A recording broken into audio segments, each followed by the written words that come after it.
അങ്ങനെ ഞാൻ ഈ ബാൽക്കണിയിൽ നമ്മുടെ പുതിയ ചെടികളെല്ലാം കൊണ്ടുവച്ചു. കൂടുതലും ബിഗോണിയ പ്ലാന്റ്സ് ആയിട്ടാണ് കൊണ്ടുവച്ചിരിക്കുന്നത്.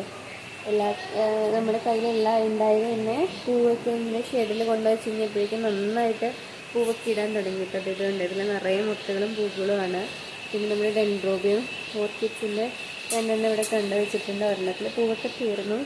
ഇത് നമ്മുടെ ഡബിൾ പെറ്റൽ ബിഗോണിയാണ്. അത് ഓൾമോസ്റ്റ് പൂവൊക്കെ ആയി. കാണിച്ചു തരാം കേട്ടോ. ഡബിൾ പെറ്റലിൻ്റെ കണ്ട ഒരു പിങ്ക് വിത്ത് ഒരു വൈറ്റ് ഷെയ്ഡാണ്. നിറയെ മുട്ടുകളും കാര്യങ്ങളൊക്കെ ഉണ്ട്. ഇതിൽ മാത്രമല്ല കേട്ടോ, ഇതിലുണ്ട്. ഇതിലെല്ലാം ബിഗോണിയ പ്ലാന്റ് ആണ്. ഇതൊരു നമ്മുടെ ഏഞ്ചൽ ബിഗോണിയയുടെ വൈറ്റ് ഷെയ്ഡാണ്. അത് നല്ല ഇങ്ങനെ ഹെൽത്തി ആയിട്ട് പൂവൊക്കെ ഇട്ട് നിൽക്കുവാണ്. ഇതും അതിൻ്റെ തന്നെ വേറെ ഷെയ്ഡാണ്.